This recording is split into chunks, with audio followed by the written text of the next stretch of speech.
Hey guys, good morning. This is Mtasa King. I just want to teach you guys how to catch spikes using the gap. Today we are just catching spikes using the gap. Okay, fine. As you can see, I already have this trade that I'm trading. We just caught a spike on this gap here. So what we are going to do is, when I'm saying a gap, is when market leaves like a gap like this. So I'm just gonna come here and draw. Let me draw this. This is where our gap is. As you can see, is our gap, and let me just put two lines where the gap, the two purple lines, the top of the gap and the bottom of the gap. Okay, like this. So as you can see, our market spiked, left a gap, and then it was buying. So for us to sell, you sell at the top of the gap. As price was coming, check when it touched the top part of the gap here. You see, we got another spike here. Another spike, as you can see, it's now moving very well. Okay, fine. As it was coming up, it touched the purple line. That's when I started to enter my what? My sell positions.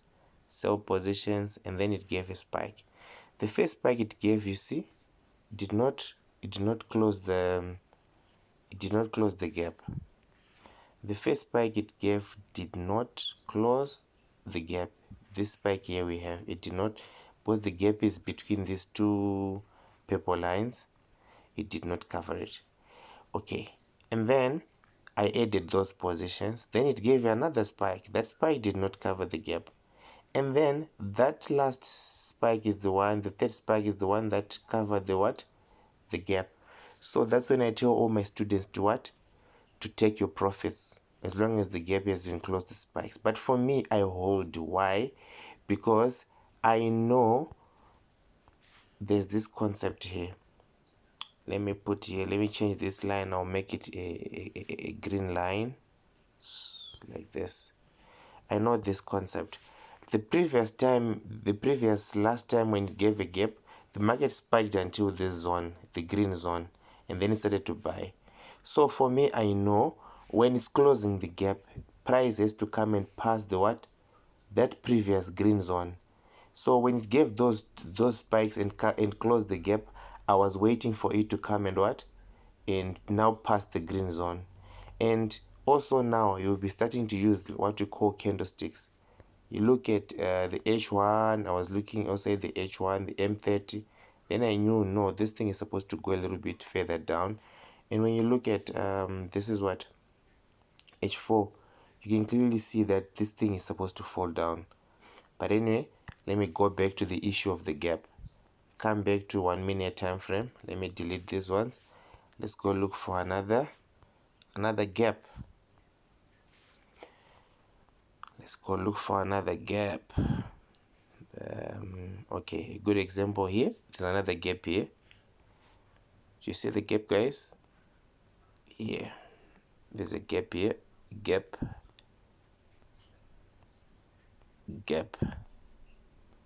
But I don't think market came back to this zone. That's why you see that there are sell limits there.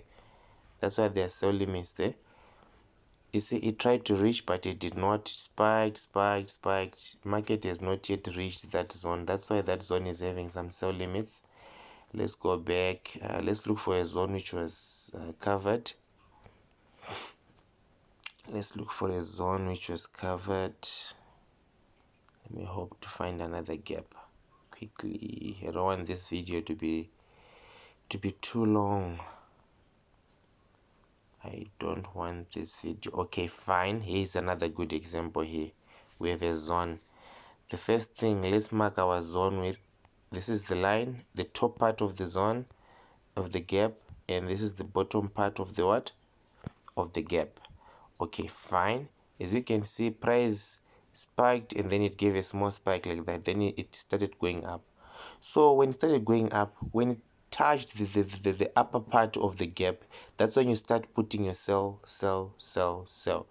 And you see, look at that movement. It what?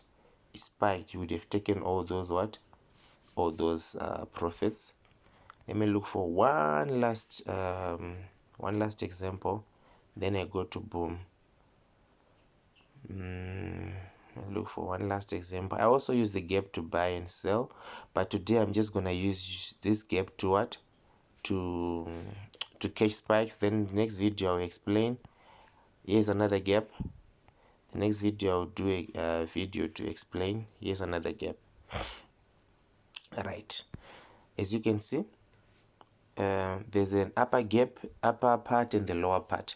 So what you do when there's a gap, you just wait patiently, wait for the price to come back to the what, to the upper part of the gap.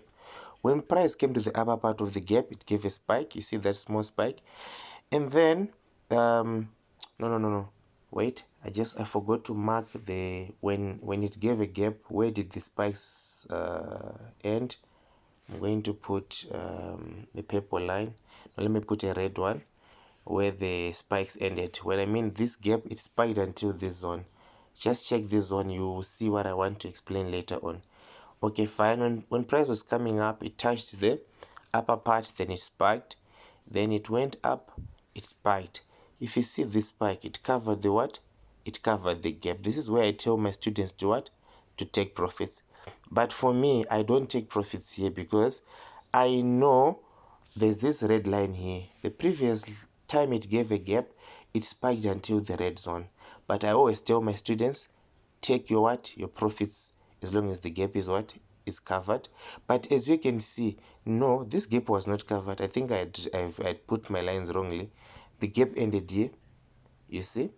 So these spikes did not close the gap. I'm sorry for that, it was a mistake. These spikes did not close the gap. First spike, second spike, and then the third spike came, is the one that closed the gap. You see this spike. But for me, I know I did not close, because I know it still has to come and what, and touch the red zone. You see, then I maximize my profits, I come out.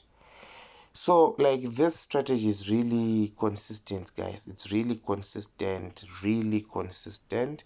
Let me look for maybe boom. The problem with boom rarely gives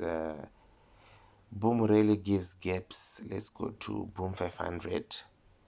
Let's look for a last one. Boom one for boom 500. Let's try to catch some spikes using the gap. Let's hope we'll find a gap. This is why I love trading crash 500, C300, boom 300, because those ones, they love to. Okay, fine. Another good example is this zone here. You see, there's a gap here. There's a gap here. You see this gap here. Red lines. Let's mark it with red lines, the gap. Just have to be patient when you're trading the gap. You see there was a gap, market was retracing, it came until here, spiked, closed the gap. So normally, depending on the equity, where as it's going down, I normally recommend after every 5 to 10 you add, and then it spikes. Let me just do the last example. Let me go to crash 300. Crash 300. Let's look for here. Crash 300. Crash 300. We have to put sell limits here because this gap has not yet been closed. You can see this. There's a gap here. Market did not come back to this zone, so I'll put some sell limits there. I'll put some sell limits with a take profit below the gap. Okay, fine. Say 300.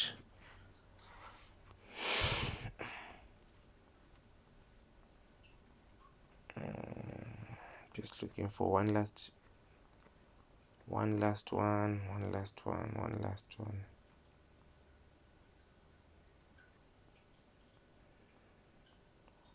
Where are the gaps? I know Deriv doesn't want me to show you this, guys, but I just have to because I cannot be eating money alone. Okay, fine. There's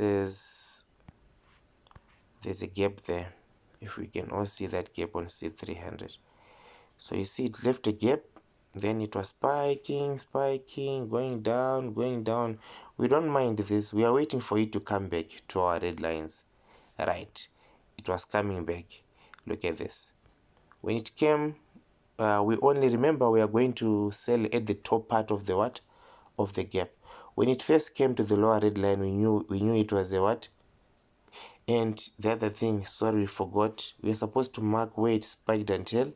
You see, it spiked until here. When it left a gap, it spiked until the yellow line. We come back to our gap.